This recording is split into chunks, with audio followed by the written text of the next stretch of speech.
تعالى وبركاته. بادئ ذي بدء، أشكر قناة الشروق وهذه الحصة مسابقة مزامير داود لصغار حفظة القرآن الكريم على هذه الاستضافة وعلى هذه الدعوة الكريمة. بارك الله فيكم وجزاكم الله خير الجزاء. ثانيا وددت أن أقدم كلمة مختصرة تفضل، لك كل الخط، لأفيد بها الصغار ولمن هم في سني عن القرآن الكريم.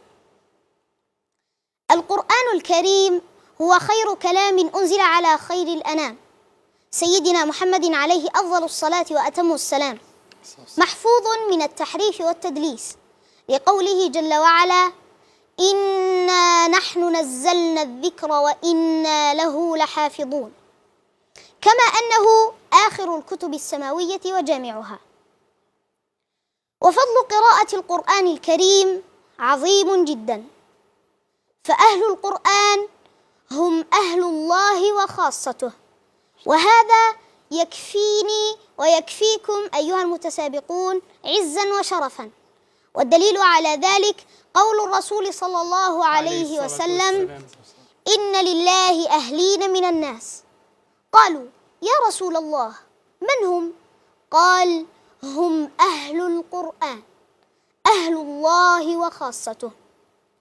ثانيا، القرآن الكريم سيأتي يوم القيامة ليشفع لنا. قال صلى الله عليه وسلم: اقرأوا القرآن فإنه يأتي يوم القيامة شفيعا لأصحابه. ثالثا، عند قراءتنا للقرآن الكريم ثواب الحرف الواحد في القرآن الكريم به حسنة، والحسنة بعشر أمثالها. يقول الرسول صلى الله عليه وسلم: من قرأ حرفا من كتاب الله فله به حسنة، والحسنة بعشر أمثالها. لا أقول ألف لام ميم حرف، ولكن أقول ألف حرف ولام حرف وميم حرف. فأسأل الله العلي العظيم أن يجعل القرآن العظيم ربيع قلوبنا ونور صدورنا وجلاء أحزاننا وذهاب همومنا وغمومنا وسائقنا ودليلنا إليك وإلى جناتك جنات النعيم. آمين. جمعت بين حسن التلاوة وحسن حفظ القرآن الكريم وهذه البلاغة، وطبعا صرت منافسا كبيرا للدكتور كمال قدة. لا أنا ما زلت صغيرا وبسيطا، لكن صرت تنافس في البلاغة وفي هذا لن يحدث مطلقا. أنا ما زلت في الطريق.